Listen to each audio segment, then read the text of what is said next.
Bonjour et bienvenue dans De Bonne Foi, le podcast qui invite des jeunes à parler de leur rapport à la religion, la spiritualité ou la philosophie. Ils et elles sont athées, musulmans, juifs, chrétiens, bouddhistes ou agnostiques, et c'est à travers cette facette intime et parfois taboue de leur identité que j'ai appris à les connaître. Avec chacune de ces personnes, j'ai eu des discussions profondes et vécu des moments forts.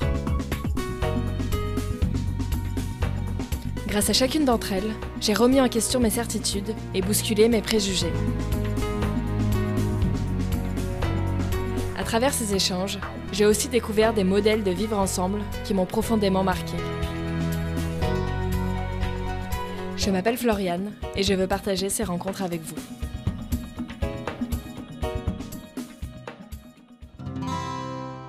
Aujourd'hui, je vous présente Nathan. Moi, je suis Nathan, j'habite à Nantes, j'ai 26 ans. Je suis bouddhiste dans le courant Theravada. Je le connaissais à peine lorsque je lui ai proposé de venir à Nantes l'enregistrer pour De Bonne Foi. Le TGV numéro 5488 à destination de Nantes va partir. En le rencontrant, malgré la chaleur écrasante de ce week-end d'août, j'ai tout de suite été touchée par la douceur qu'il dégageait. J'ai toujours été quelqu'un qui se posait beaucoup de questions. Avec Nathan, on a parlé du parcours qui l'a amené à devenir bouddhiste et de l'impact que ça a dans sa vie. Bonne écoute. C'était quoi, toi, ton éducation religieuse à la base ? Tu pars de quoi, de ce côté-là ?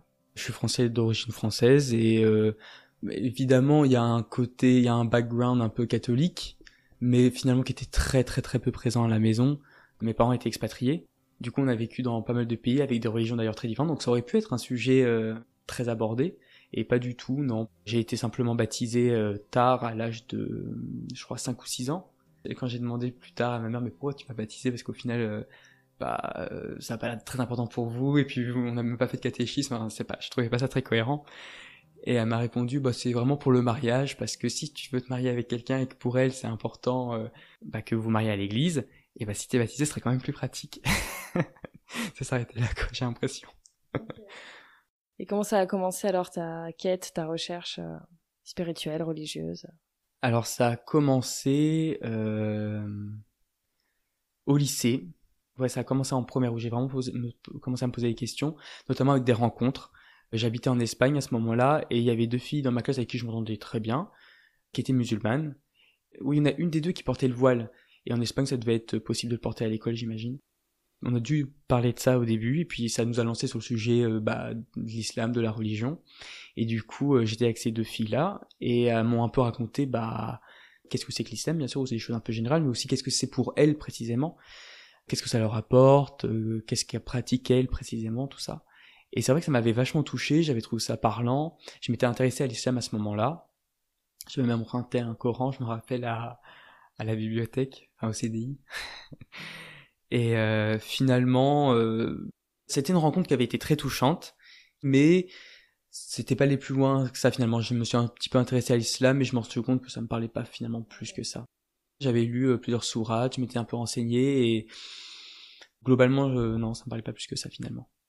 Et c'est en terminale que j'ai recommencé à me poser des questions, notamment grâce à cause des cours de philosophie, que j'étais en filière L, du coup on avait beaucoup de cours de philo. On se posait beaucoup de questions sur la vie, sur la société, sur plein de choses, quoi. Entre autres, la religion, ça faisait partie des thèmes abordés. Du coup, ça aussi, ça m'a un petit peu relancé sur ce sujet-là, me poser des questions. J'ai toujours été quelqu'un qui se posait beaucoup de questions. Pendant un moment, je me suis dit, peut-être que la philosophie, c'est une piste vraiment intéressante pour donner... J'aime pas l'expression donner du sens à sa vie, parce que j'ai l'impression que il faut donner un sens à la vie, même si c'est n'importe quoi. Non, mais trouver du sens, trouver... une logique, voilà, et pas juste quelque chose de purement matériel où on grandit, on va à l'école, on se fait des petits bonheurs, puis voilà, puis on grandit, on vieillit, on meurt. Ça me paraissait tellement absurde. Déjà en terminale, j'avais vraiment la conviction profonde, vraiment un sentiment au fond de moi où j'étais sûr que la vie ça pouvait pas être que ça. Que ce petit train-train comme ça où on se fait des petits plaisirs, on mange des glaces et on regarde la télé, et puis voilà, la vie c'est ça. Non. J'avais vraiment le sentiment profond qu'il y avait autre chose, qu'il y avait un sens plus profond, mais je ne savais pas quoi. Vraiment, je ne savais pas du tout. Je pensais que la philosophie allait pouvoir m'apporter quelque chose, et finalement pas tant que ça. Il y avait des choses très intéressantes, des choses qui m'ont nourri et tout. Mais je trouve que c'était trop théorique. C'était beaucoup on pense, mais pas beaucoup de pratique, pas beaucoup de rencontres. Après, à l'université, donc je devais avoir dans les 20 ans à peu près, à peine, un peu moins. Là, je me suis vraiment posé des questions sur la Bible, aussi sur les chrétiens, sur les juifs. Enfin, j'ai essayé de voir qu'est-ce qu'ils avaient à proposer, comment ils expliquaient les choses, qu'est-ce que ça pouvait m'apporter, est-ce que ça résonnait en moi.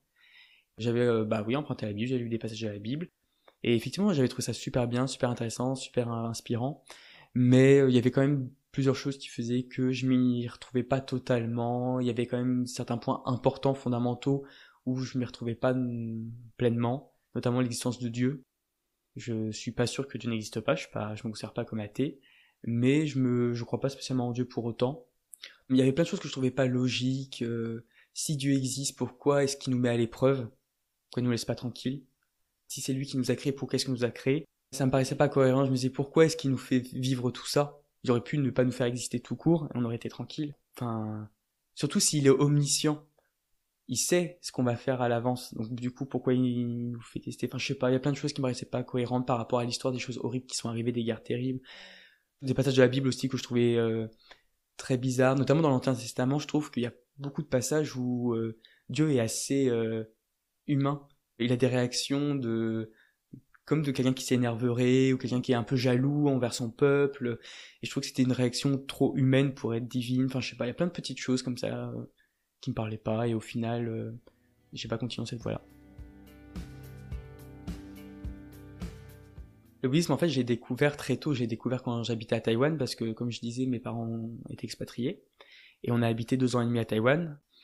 Mais la période où vraiment je me suis intéressé moi-même au bouddhisme de manière un peu plus sérieuse, et pas juste par imprégnation, c'était donc à cette époque-là, à l'université, vers mes 19 ans, 20 ans. Là, vraiment, j'ai vraiment senti une grande résonance, il y a plein de choses qui me parlaient énormément. J'avais vraiment le sentiment d'avoir trouvé ce qu'il me fallait. J'étais vraiment dans une période où je sentais qu'il y avait, comme je te disais, quelque chose de plus dans la vie. Et du coup, je me suis dit, qu'est-ce qu'il existe? Et j'ai déjà vu la philosophie, j'ai pas vu la philosophie, mais je veux dire, j'ai creusé un peu ce côté-là, ça me parlait moyennement. Comme tu disais, christianisme, judaïsme, islam. Le bouddhisme, 4e plus grande religion du monde, donc je me suis dit, voyons. Et là, ça m'a beaucoup parlé, avec des lectures, donc j'ai emprunté des livres à la bibliothèque. Après, j'ai rencontré des gens par la suite, mais au début, c'est vraiment commencé par des lectures. Il y avait aussi, oui, des sites internet qui sont parfois très bien faits, où on peut apprendre des choses aussi. Et donc ça a commencé comme ça résonnait beaucoup en moi. Mais ce qu'il faut aussi comprendre, c'est que le bouddhisme, contrairement aux religions abrahamiques, les 3 grandes religions du livre, c'est vraiment une religion qui est très différente de ce qu'on connaît, avec des concepts, une manière d'envisager l'existence, d'envisager les relations humaines, de tout envisager qui est quand même très différente. C'est vraiment un choc culturel énorme. Quand t'as 19 ans et que t'es français, d'origine française comme je disais, ça fait quand même un choc culturel énorme, et c'est dur à comprendre. En fait, il y a tout à revoir, il y a tout à comprendre. Même les choses les plus basiques, elles sont pas évidentes pour nous. Un truc hyper basique pour des gens qui sont thaïlandais par exemple ou birmans, c'est la renaissance. C'est quelque chose qui est assez étranger pour nous. Alors parfois on appelle ça la réincarnation dans le langage courant, mais c'est pas le bon terme en fait. Parce que quand on parle de réincarnation, normalement, il y a le terme carne. La carne, c'est la viande, c'est la chair. Et donc quand on se réincarne, normalement on pense à un esprit, ou l'âme si on fait la différence, qui va passer d'un corps à un autre. Et ça, le Bouddha, il a très clairement dit que c'était un point de vue erroné. Il a très clairement enseigné que c'est pas ça qu'il voulait faire passer comme message. Tout comme les points de vue nihilistes, où quand on meurt. Et puis rien, c'est fini. Ça non plus, il enseignait pas ça. Il enseignait quelque chose qui était entre les deux, c'était la renaissance. Il y a quelque chose qui renaît, mais il n'y a pas pour autant vraiment quelque chose qui renaît. Il n'y a pas d'âme, il n'y a pas quelque chose de permanent. Il n'y a pas de en soi, il n'y a pas d'âme ou d'esprit qui se conserve de fil en aiguille. Si on parle de renaissance, c'est vraiment très compliqué, mais c'est pas la réincarnation. Ça poserait trop le problème d'avoir quelque chose de stable, comme un esprit. Donc du coup, je m'y suis beaucoup intéressé. J'habitais à Caen à ce moment-là. J'ai contacté des bouddhistes locaux. Et là, j'ai commencé à me rendre compte que c'était vraiment très compliqué parce que il y a plusieurs courants dans le bouddhisme. Alors déjà, c'est déjà une religion qui est très exotique, où il y a beaucoup de concepts nouveaux et différents. Et en plus de ça, deuxième difficulté, il y a des courants différents, ils sont pas d'accord les uns avec les autres entre eux. Donc ça faisait vraiment une double difficulté. Ce qui a fait que finalement, bien que ça m'ait beaucoup intéressé, ça m'a beaucoup parlé, au bout de quelques mois, je me suis dit non. Oui, ça me parle beaucoup, je pense que je me rapproche de quelque chose qui me parle de plus en plus, mais finalement non. Donc j'ai repoussé le bouddhisme, entre guillemets, je me suis dit non, c'est pas fait pour moi. Et il a fallu attendre encore bien 2 ans pour que j'y retourne, que j'y revienne. Et là, par contre, après, j'ai pu lâcher la chose. Je me rappelle pas exactement pourquoi je suis revenu au bouddhisme. Ah si, ça y est, ça revient. Je viens de me rappeler. C'est vraiment une petite coïncidence de rien du tout. Ouais. Je suis revenu l'été chez mes parents, et ma mère avait acheté un livre, c'était Le bouddhisme pour les nuls, tout simplement. C'était son petit livre de chevet, je pense pas qu'elle l'ait beaucoup lu pourtant, mais elle l'avait acheté en tout cas. Et du coup, je lui ai demandé si je pouvais l'emprunter pour le lire un petit peu, elle me dit bah oui, bien sûr, vas-y. Et c'est de ça que c'est reparti. Même si j'avais fini par me dire non, le bouddhisme c'est pas ça, ça m'avait quand même beaucoup marqué, c'est vraiment, j'avais beaucoup creusé le bouddhisme plus que les autres religions, plus que la philosophie. J'avais quand même trouvé beaucoup de choses qui me plaisaient, donc même si j'étais parti et que je m'étais dit non, ça avait quand même laissé une trace en moi. Et du coup, quand j'ai revu ce bouquin, je me suis dit, ah, c'est peut-être l'occasion de peut-être de relire, de voir les choses sous un autre angle. J'ai vieilli entre-temps, j'avais gagné en maturité. Et finalement, ce livre, il était pas si mal que ça. Et d'ailleurs, j'ai entendu pas mal de fois des bouddhistes conseiller à des occidentaux de commencer le bouddhisme comme ça, c'est-à-dire commencer avec un ouvrage très général. Et donc ce bouquin, il avait l'avantage, voilà, d'avoir un côté un peu historique, qu'est-ce que c'est que le bouddhisme, un côté un peu sociétal, un côté objectif avec des données, apprendre les grands concepts et tout, qu'est-ce que c'est la philosophie bouddhiste dans les grandes lignes, ce qui regroupe tous les courants. Et puis après, ils expliquaient justement qu'il existait différents courants et qu'est-ce que c'était que les différences entre ces différents courants. Ça, c'était vraiment parlant, ouais. Puis après, du coup, une fois que j'ai compris quel courant me parlait plus, ça a été beaucoup plus simple parce qu'après, on creuse dans le courant en question, il y a beaucoup moins de contradictions. Et c'était plus facile à partir de ce moment-là. Est-ce que pour l'acte de conversion, il y a un truc particulier? Comment ça se passe quand tu te convertis au bouddhisme? Dans le Theravada, en tout cas, voilà, on considère très souvent qu'un bouddhiste est bouddhiste à partir du moment où il pratique le bouddhisme. Après, il y en a aussi certains qui disent, et je trouve que ça a quand même pas mal de sens, que on est aussi bouddhiste à partir du moment où on prend les 3 refuges. C'est tout simple, hein, c'est une petite récitation qu'on fait assez régulièrement. On réaffirme sa foi. C'est ce qui ressemblerait le plus un peu à une conversion, un peu, enfin un moment où on dit bon bah voilà, je suis bouddhiste. Sauf que la différence, c'est qu'on le réexprime très très souvent parce que tout est impermanent. Ces 3 phrases du coup qu'on répète 3 fois, soit on les fait en français, soit on les fait dans la langue des textes, le pali, qui ressemble au sanskrit. Et ça consiste à dire je vais vers le Bouddha comme vers un refuge, je vais vers le Dhamma comme vers un refuge, je vais vers le Sangha comme vers un refuge. Et ensuite on fait pour la 2e fois, blablabla, pour la 3e fois, blablabla. Donc là j'utilisais des termes étrangers, désolé, donc le Bouddha, bon ça, voilà. Le Dhamma c'est son enseignement, l'enseignement du Bouddha. Et le Sangha c'est la communauté des bouddhistes. Généralement c'est même plus précisément dans ce cas-là les grands maîtres, les grands sages. Ok.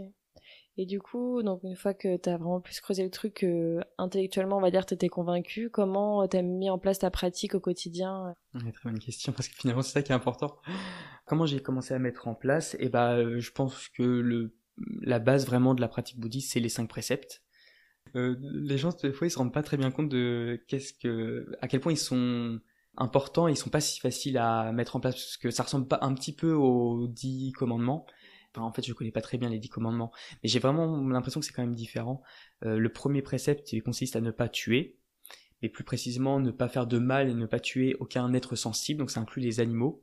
Tuer un moustique, écraser une fourmi, intentionnellement, ça rentre dedans. Il y a ne pas voler, ne pas dérober. Un haut niveau de pratique, ça inclut aussi ne pas prendre ce qui nous a pas été donné. Donc par exemple, prendre le bus sans avoir payé, c'est du vol. Prendre quelque chose chez quelqu'un quand il t'a pas clairement dit oui, tu peux le prendre, c'est du vol. C'est pas que de prendre un truc dans un magasin. Il y a aussi ne pas avoir de méconduite sexuelle.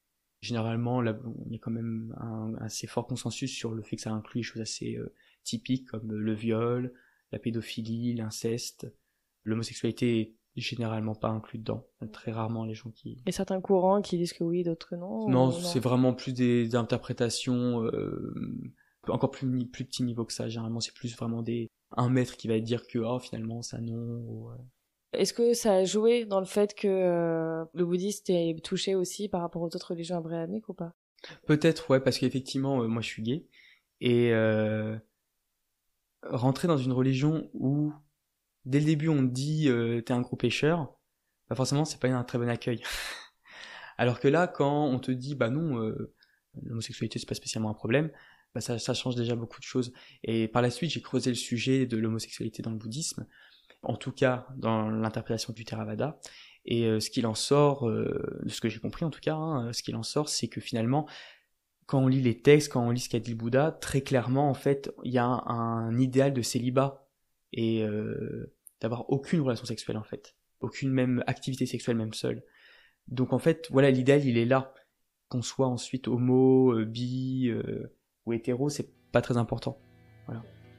Après, dans les autres préceptes, merci, il y a le fait de ne pas consommer de produits intoxicants qui engendrent un manque de conscience et de présence. Donc ça inclut les drogues dures, l'alcool. Souvent on se demande, est-ce qu'il y a que les musulmans qui ne boivent pas d'alcool? Non, il y a aussi les bouddhistes. Pour tout ce qui est alimentaire et alcool, est-ce que c'était des choses que de toute façon, enfin, tu mangeais peu de viande et tu buvais peu d'alcool, ou ça a été un gros changement dans ta vie? Alors ça dépend des préceptes, mais effectivement il y a certaines choses qui me parlaient déjà beaucoup. Avant d'être bouddhiste, j'étais déjà végétarien. Alors attention, tous les bouddhistes ne sont pas végétariens, c'est pas une obligation, mais effectivement beaucoup de bouddhistes sont végétariens parce que quand on est dans la logique de pas vouloir faire de mal à autrui, bah, très souvent ça en découle que bah, on est végétarien. Mais c'est pas une obligation du tout.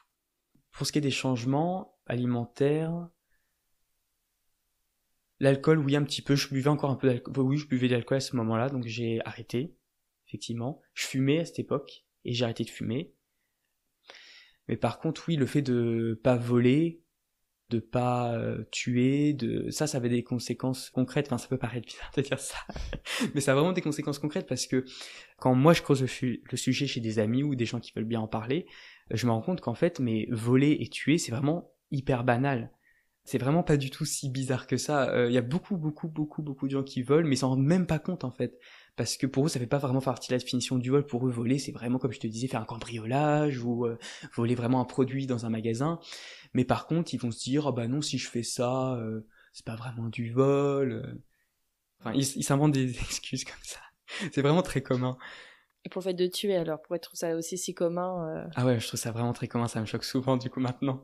Ouais, je me rappelle une fois, c'était il y a assez longtemps, j'étais célibataire, j'ai rencontré un garçon qui m'intéressait pour la première... Enfin, non, c'était déjà rencontré plusieurs fois, mais c'est la première fois qu'on mangeait ensemble, on était à un petit restaurant, et il y avait aussi des amis en commun avec nous, et il y a un moustique qui passe, et qu'est-ce qu'il fait? Bah, il le tue, ou il essaie de le tuer, je sais pas s'il avait réussi à le tuer, peu importe. En tout cas, ça m'avait vraiment beaucoup choqué, parce que je m'y attendais pas du tout, et c'est vraiment des genres de choses que moi je vois pas, parce que je le fais pas, et on considère que en fait les humains peuvent renaître en animaux, et les animaux peuvent renaître aussi en humains. Donc il y a vraiment un continuum, donc voilà, tuer un insecte, c'est pas bien, non plus, ça engendre un mauvais karma. Tout ce qui est récitation, hommage, ça c'est aussi une partie de la pratique. Il y en a qui le font qu'une fois de temps en temps dans la semaine, il y en a qui le font absolument tous les jours. Il existe un certain nombre de textes qu'on peut réciter, où on fait des hommages au Bouddha, des hommages à la communauté des disciples du Bouddha, à son enseignement. On récite des parties de son enseignement, des fois tout bêtement aussi, c'est vraiment des parties des textes qu'on va tout simplement lire. Et toi, qu'est-ce que tu pratiques au quotidien? Alors au quotidien, pour être tout à fait honnête, en fait, il y a beaucoup de variations, c'est-à-dire qu'il y a des périodes où ça a vraiment beaucoup d'importance pour moi et je pratique beaucoup. Il y a les préceptes que je vais accentuer, où on peut toujours creuser les préceptes, hein. C'est jamais si simple que ça. Il y a la méditation qui compte. Alors la méditation, très important, préjugé. La méditation, c'est pas toujours être assis dans une position bien spécifique, avec les yeux plus ou moins fermés, non. Il existe aussi de la méditation marchée, qui est formelle. Et il existe aussi des formes de méditation, on pourrait dire informelles, qui consistent à se connecter au présent, à se connecter à ce qu'on ressent, à ce qui nous arrive au moment présent en fait. Et à comment est-ce qu'on traite les données qui arrivent à nous. On peut méditer en faisant la vaisselle, on peut méditer en étant dans le bus, enfin n'importe quoi, même au travail, voilà. Et puis pour ce qui est communautaire, très peu. Moi du coup, comme je te disais, je pratique beaucoup seul parce que y a pas vraiment de communauté près de chez moi. Après, justement, le confinement a eu quelques points positifs à ce niveau-là, parce que du coup, comme les gens pouvaient plus se réunir, du coup, ils faisaient beaucoup d'événements en ligne. Notamment, il y a un grand monastère très connu dans le Theravada qui est en Angleterre, Amavarati. Et ce monastère, du coup, il faisait beaucoup de choses en ligne à ce moment-là, et d'ailleurs, je pense qu'ils vont continuer. Et ça a été super pratique pour moi, parce que j'ai pu vraiment voir comment ça se passait, alors que j'avais pas souvent l'occasion de le faire. On avait aussi la possibilité de poser ces questions qui allaient être ensuite répondues par le maître, enfin le genre de choses que je pouvais pas faire avant. Ça, c'était un point positif, ouais. Ta conversion au bouddhisme, c'est quelque chose dont tu as parlé à ta famille, ou juste progressivement ils ont vu que tu t'y intéressais, ou il y a eu une annonce officielle? Ah, c'était dur. C'est vrai? C'est une bonne question, ça, c'est vrai. J'ai mis du temps à leur dire que ça m'intéressait, enfin, pas que ça m'intéressait, mais que voilà, j'étais maintenant bouddhiste, que je le pratiquais, que c'était vraiment très important pour moi et que ça avait des conséquences sur ma vie de tous les jours, sur mes pratiques de tous les jours, sur mes projets futurs, sur ce que je mangeais, sur ce que je buvais, en fait, sur toute ma personnalité, sur toutes mes interactions avec les gens, sur les métiers que j'envisageais de faire, sur les études que j'envisageais de faire. Du coup, ça fait vraiment partie de moi sur tous les plans maintenant. Et il fallait bien que j'en parle. Sauf que vraiment c'était, enfin je sais pas, comme je t'ai dit, on parlait pas trop de religion à la maison, c'était pas un sujet voilà qui était facile à aborder. Je savais pas trop comment le dire, ça a été vraiment un coming out. Voilà, c'était vraiment pareil pour moi. Enfin un petit peu moins douloureux quand même, mais c'était vraiment comme un coming out. La même genre de sensation. Comment je vais dire, se préparer un peu, en parler à vos amis avant, c'était vraiment un peu le même genre de truc. J'ai fini par leur dire du coup que bah, j'étais bouddhiste et que c'était important pour moi. Ça s'est bien passé, enfin je veux dire, il n'y a pas eu de drame, voilà, rien de très ouf, mais de l'incompréhension. D'abord des questions, genre ah mais ça veut dire quoi, qu'est-ce que c'est, et c'est vrai que pour le coup je m'étais pas préparé à ça. Ça faisait pas si longtemps que j'étais bouddhiste à ce moment-là, j'avais encore jamais eu l'occasion vraiment d'expliquer et tout, et puis c'est super dur, expliquer une religion à quelqu'un comme ça, enfin c'est super dur, et surtout quand c'est une religion en plus qui n'a rien à voir avec ce dont on est habitué, c'est encore plus dur. J'ai essayé de répondre comme je pouvais, là, avec des questions, c'était très bien, mais ouais, j'étais un peu maladroit, je pense, j'ai essayé de faire ce que je pouvais, comme je pouvais. Je leur avais dit, ils le savaient, ils en avaient parlé un petit peu entre eux, donc je pense que la plupart des gens étaient au courant, dans la famille, mais le truc très, comme moi j'imagine très français, c'est-à-dire que ouais, ok, on sait, oui, bah ok, les musulmans, bah on laisse vivre sa vie de son côté, on s'intéresse pas à lui, on pose pas de questions, et voilà, le truc tabou, quoi. Donc on n'en parlait pas, et on faisait comme si de rien n'était. Et du coup, bah forcément, c'était vraiment une situation qui était super nulle pour moi, parce que bah, on peut pas faire comme s'il y avait rien. Comme je disais, c'est un truc hyper important pour moi, ça fait partie de ma vie vraiment de tous les jours. Il y a des certains jours où il y a des pratiques plus intensives, on appelle ça les jours d'Uposatha, les jours d'observance lunaire, c'est à peu près une fois par semaine, où on pratique plus intensément. Et du coup, bah, des jours où, par exemple, on mange plus après le déjeuner, qui doit d'ailleurs pas être trop tard dans l'idéal, bah, ça posait problème, tu peux pas faire comme si de rien n'était, tu peux pas faire comme si de rien n'était quand ta maman t'a préparé un super gâteau pour le soir, et que on s'attend à ce que tu manges avec tout le monde, et que tu te dis bah non je mange pas, tu peux pas faire comme si de rien n'était. Ces jours-là, on a le droit enfin, on renonce à tout divertissement, et du coup, bah c'est pas anodin, c'est énorme comme renoncement, c'est une journée où tu fais pas de jeux de société, une journée où tu regardes pas la télé, tu écoutes pas la musique, tu vas pas voir de spectacle, c'est pas du tout anodin, c'est énorme. Tu peux pas faire comme si de rien n'était. Donc c'était vraiment très compliqué. Et finalement, je sais plus comment c'est revenu, mais il y a peut-être un an, on en a reparlé, et ça a été l'occasion justement, ouais, d'en reparler de manière plus apaisée, j'avais eu le temps un peu plus de me préparer, d'expliquer que c'était important pour moi, et pourquoi c'était important pour moi, et tout ça. Et depuis, c'est mieux quand même. Mais pas si facile, ouais. Pas si facile. Et avec tes amis?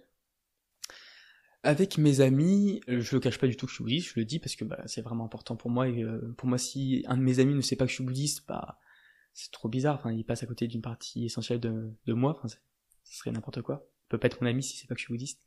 Donc du coup, je le dis, bien sûr. Et après, ça dépend un peu des amis, il y en a pour qui ils comprennent pas trop. Donc ça fait un peu comme ma famille au début. Ok, je le sais, je mets ça de côté, mais ils ont du mal à le relier avec autre chose. Mais généralement, quand c'est des vrais amis avec que je vois souvent, bah, ils finissent par comprendre qu'est-ce que ça a comme incidence, pourquoi c'est important pour moi et tout ça. Puis il y a certains amis, oui, voilà, qui posent plein de questions et à qui on a des débats des fois super bien, comme à Coexister en fait. C'est... En quoi alors le bouddhisme détermine des choix de métier, d'études, de tes projets futurs? Eh bien parce que ça fait partie de ce qu'a enseigné le Bouddha, c'est-à-dire que son tout premier enseignement c'était les 4 nobles vérités. Donc la première c'est celle de la souffrance, comme quoi il faut bien se rendre compte et apprendre à voir la souffrance, parce qu'en fait beaucoup de gens ne sont même pas capables, et même moi j'étais pas capable au début de vraiment voir où était la souffrance. Alors évidemment quand elle est extrême elle est facile à voir, quand on se casse une jambe la souffrance elle est très claire, ou quand on a une dépression, voilà c'est très clair. Mais en fait la souffrance est bien plus, enfin dans le concept bouddhiste, hein, le terme c'est dukkha. Dukkha c'est bien plus large que juste la douleur et la souffrance émotionnelle énorme. Ça inclut en fait je dirais toute forme d'insatisfaction. Et donc ça inclut la moindre petite colère, la moindre petite jalousie, le moindre petit moment où on n'est pas simplement dans l'acceptation de ce qui est et de ce qui nous arrive, et voilà, de dire bah oui, j'ai mal, bah oui, bah c'est comme ça, et voilà, je prends cette donnée en compte et je vais pas me monter le bourrichon avec. Et bah tout ce qui est en dehors de cette acceptation du réel et de ce qui nous arrive, souvent ça tombe dans Doukra, dans la souffrance en fait. Souvent ma mère, je me rappelle, elle me disait ça, mais oh non mais Nathan quand même, il y a du bonheur aussi, il y a des choses super cool dans la vie, enfin, avoir des enfants, avoir des amis, c'est quand même des choses magnifiques, ou même des choses, des petits plaisirs de la vie tout simples, comme aller au restaurant avec les gens qu'on aime, manger des bons petits plats. Alors, il y a beaucoup de choses à dire à propos de ça. Je dirais qu'il y a deux choses. Il faut savoir faire la différence entre le bonheur et le plaisir. Au début, c'était pas simple pour moi, mais maintenant c'est une évidence. Enfin, ça n'a rien à voir. C'est deux choses, deux concepts qui n'ont rien à voir l'un avec l'autre, qui sont même presque incompatibles en fait pour moi. Le plaisir, c'est vraiment quelque chose de souvent assez facile, qui consiste, ouais, je dirais, c'est une sorte de jouissance où on jouit du fait de manger une bonne glace, ou du fait d'être avec ses amis, on s'éclate, on se fait des blagues, on rigole. Voilà, ça c'est du plaisir. C'est momentané, c'est instable. Justement, le Bouddha nous enseigne à quitter la souffrance, à aller plus loin de ça. Le nirvana, en fait, c'est la cessation de la souffrance. Comment cesser de souffrir? Et donc, ça passe pas par les plaisirs. Arrêter de souffrir, ça passe pas par les petits plaisirs ou même les grands plaisirs. Même avoir des enfants, être amoureux, finalement, c'est plus ou moins des formes de plaisir aussi. Et plus le temps passe, plus je comprends ce que ça veut dire, parce que au début, quand j'ai lu ça, moi aussi, que même l'amour qu'on a pour ses enfants ou l'amour qu'on a pour ses parents, finalement, ça finit par engendrer de la souffrance. J'avais du mal à le croire. Je me suis dit, bah quand même, l'amour, c'est quand même quelque chose de beau, quoi. Et finalement, plus le temps passe, plus je commence à comprendre ce qu'il voulait dire. En fait, c'est plutôt l'attachement aux relations et aux plaisirs qui vont engendrer de la souffrance. Je le vois bien autour de moi, et même moi, ça peut m'arriver aussi quand même. Hein, je veux dire, je vais pas atteindre Nirvana encore, hein, mais je le vois bien autour de moi que quand c'est plus facile quand c'est extérieur à soi. Je vois bien que quand je vois des gens qui sont très amis ou qui sont des relations mère-fille, ce genre de choses, bah je vois bien que quand ça va pas, ça engendre énormément de souffrance du coup. Les problèmes de famille, ça engendre énormément de souffrance. Pourquoi? Parce que justement, il y a des liens très forts entre ces gens et il y a beaucoup d'attachements, beaucoup de choses qu'on attend d'eux et qu'on n'attend pas d'eux aussi à l'inverse. Et du coup, quand ça va pas, bah, comme on veut, bah, ça crée de la souffrance. Et ça en crée beaucoup d'ailleurs. Quand on a ses parents qui meurent, ça crée souvent aussi beaucoup de souffrance. Et quand on a ses enfants qui meurent parce que c'est pas du tout si rare, bah, ça crée aussi beaucoup de souffrance, etc. Et dans l'impact que ça a dans tes choix de vie, de projet Et bah du coup, bien sûr que ça a des incidences. La dernière des 4 nobles vérités, c'est justement le chemin, l'octuple sentier, le chemin qui permet de fuir la souffrance, enfin d'éteindre la souffrance. Et cet octuple sentier, donc il y a 8 parties, 8 choses à mettre en application, et une d'entre elles, c'est ne pas avoir un moyen d'existence injuste. Donc, moyen d'existence pour les laïcs, c'est souvent en fait un métier, mais ça peut être aussi des activités autres, mais c'est souvent, on pense souvent à des métiers. Et donc il y a un assez grand nombre de métiers qui sont incompatibles avec l'enseignement du Bouddha. C'est pas un interdit, tu vois, c'est juste que bah si vous voulez cesser de souffrir, c'est pas vers ce genre de choses qu'il faut aller, quoi. Tous les métiers qui vont aller à l'encontre des 5 premiers préceptes, donc quand on va devoir tuer, quand on va devoir voilà, ce genre de choses, ça va pas aller. Ça inclut en fait beaucoup de métiers. Dans les 5 préceptes, il y a aussi le mensonge et tout ce qui est la parole injuste, c'est aussi la médisance. Enfin, en fait, l'idée, c'est d'être maître de sa parole et de faire des choses bien avec sa parole. Je veux dire, les paroles, c'est comme les actes, on peut faire des choses magnifiques avec, mais on peut aussi faire des choses désastreuses et qui font beaucoup souffrir les gens. Donc l'idée, c'est d'être maître de ce qu'on dit, en fait. Et donc tous les métiers qui vont aller à l'encontre des 5 premiers préceptes sont généralement considérés du coup comme des métiers injustes. Il y a aussi ce qui est lié au divertissement et plus précisément, je sais pas si c'est vraiment le divertissement en entier, mais c'est plutôt les métiers où il y a du comique, où vraiment le but c'est juste de faire rigoler les gens, de les divertir purement et bêtement. C'est un peu méchant ce que je dis, mais je dis un peu directement, mais c'est comme ça que moi je le ressens et je l'interprète. Ce genre de vraiment de divertissement purement à la rigolade, c'est considéré comme un moyen d'existence injuste. Et ah oui, et aussi, en dehors du fait de tuer des animaux et des êtres humains, tout ce qui est aussi commerce de la viande est inclus. Ouais. Par exemple, si on te propose d'aller au rayon boucherie, par exemple, ouais. Voilà, ça serait très problématique. J'ai pas osé en parler lors de mon entretien et ni même après, parce que maintenant je suis en CDI et j'ai fini ma période d'essai. Mais c'est vrai que j'ai pas trop osé en parler, j'étais un peu mal à l'aise par rapport à ça, j'aurais peut-être dû, je sais pas. En fait, j'y réfléchis encore à comment je vais gérer ça. Parce que dans mon contrat, c'est effectivement dit que, en cas de besoin, parce que moi je travaille aux vêtements, mais en cas de besoin, je peux être mis autre part. Et j'ai aucun problème avec ça, il n'y a aucun souci. Mais sauf, effectivement, ce que je considère comme étant des moyens d'existence injustes, notamment tout ce qui est lié à la viande. Ou ce qui, apparemment, ça arrive aussi à les périodes de Noël où on fait goûter des huîtres, des choses comme ça.